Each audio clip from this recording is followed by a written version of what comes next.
2023ஆம் ஆண்டில் புதுச்சேரி இணையவழி காவல் நிலையத்தில் பதிவான மொத்த வழக்குகள் மற்றும் பொதுமக்கள் இணையவழி மோசடியில் சிக்கி எழுந்த மொத்த பணம், போலீசார் மீட்ட பணம் உள்ளிட்ட விவரங்கள், மேலும் பெண்களுக்கு எதிரான குற்றங்களில் எத்தனை வழக்குகள் பதிவு செய்யப்பட்டுள்ளது, எத்தனை நபர்கள் கைது செய்யப்பட்டுள்ளனர் என்ற விவரங்களை இணையவழி காவல் நிலைய கண்காணிப்பாளர் ஒரு அறிக்கையின் மூலமாக வெளியிட்டுள்ளார். அதில் இந்த ஆண்டு இணையவழி காவல் நிலையத்தில் நேரடியாகவும் NCRP சிட்டிசன் போர்ட்டல் மூலமாகவும் 2422 புகார்கள் பெறப்பட்டது. அதில் அதிகபட்சமாக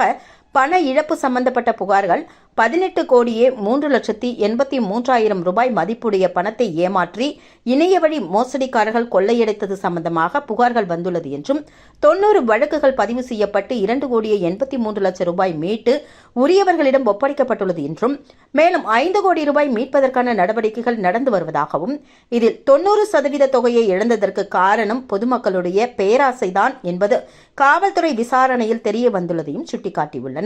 மேலும் முதலீடு செய்கின்ற பணத்திற்கு உடனடியாக நாள் ஒன்றிற்கு 20% வருமானம் தரப்படும், மாதம் பல லட்சம் ரூபாய் சம்பாதிக்கலாம், வெளிநாட்டில் அதிக சம்பளத்திற்கு வேலை போன்றவையே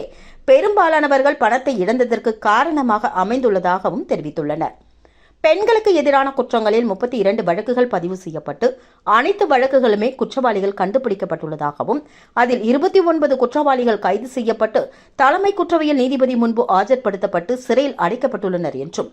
32 வழக்குகளில் பெண்களுடைய தனிப்பட்ட புகைப்படங்களை அல்லது வீடியோக்களை சமூக வலைதளங்களில் பதிவிட்டது, பெண்களை போன்ற அவர்களின் பெயரில் Facebook, Instagram, WhatsApp போன்ற சமூக வலைதளங்களை உருவாக்கி பெண்ணை மானபங்கப்படுத்த வேண்டும் என்ற வகையில் மற்றவர்களுடன் சேட் செய்து மற்றும் புகைப்படங்களை அரை நிர்வாணமாகவோ அல்லது நிர்வாணமாகவோ மார்பிங் செய்து பரப்பியது போன்றவை முக்கியமான வழக்குகள் என்றும், இதில் முக்கியமாக பெண்கள் கவனிக்க வேண்டியது என்னவென்றால், பெரும்பாலான கைது செய்யப்பட்ட குற்றவாளிகள் அனைவருமே பாதிக்கப்பட்ட பெண்களுக்கு உறவினர்களாகவோ அல்லது காதலர்களாகவோ முன்னாள் கணவர்களாகவோ